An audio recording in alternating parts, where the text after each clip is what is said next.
Hi guys, so masayang araw sa lahat, no? So, ngayong araw guys ay lilinisan natin yung oil cooler ng ating GPR 250. Kasi nasilip ko nung nakarang araw madumi na talaga siya. At kailangan ng linisan.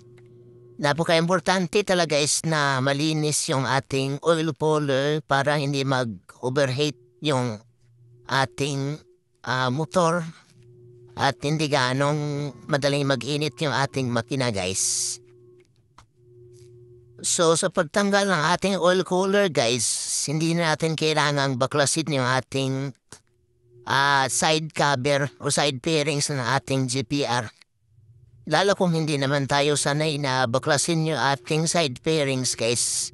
Kasi baka hindi natin maayos yung pagbaklas. Baka masira rin yung abali yung mga lock sa bearings natin at masira.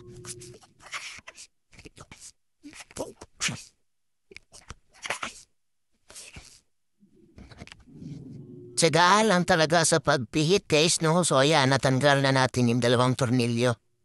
Sunod naman natin gawin ay tatanggalin na natin yung ating oil cooler mula dun sa hose na naka-attach sa kanya papunta sa makina.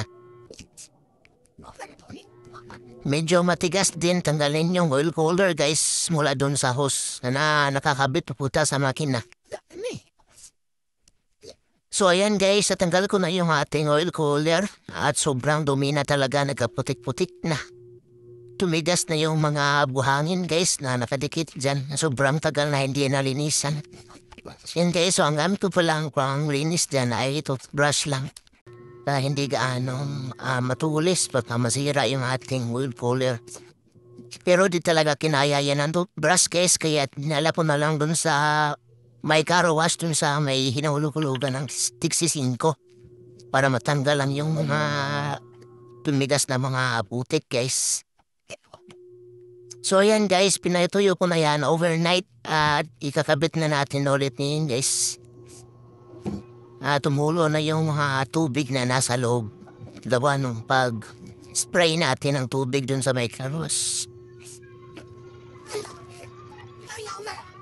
So ito guys is idea lang naman to para sa mga new owner gaya po ng GPR o G200. Para di na natin kailangan pang gumastos para lang parlinisan yung ating oil cooler. Kaya naman natin gawin sa bahay. Marami namang mga tutorial sa YouTube kung paano gawin yung paglilinis ng ating oil cooler at ibang parts ng ating mga motor. Pero sa external part lang to guys pero doon sa loob ng makina, di ko ma-advise na tayo pa rin yung gumagawa o kumbaga DIY lalo na kung hindi tayo expert. So ayun guys, sana may natutunan kayo kahit punti. Ride safe and God bless.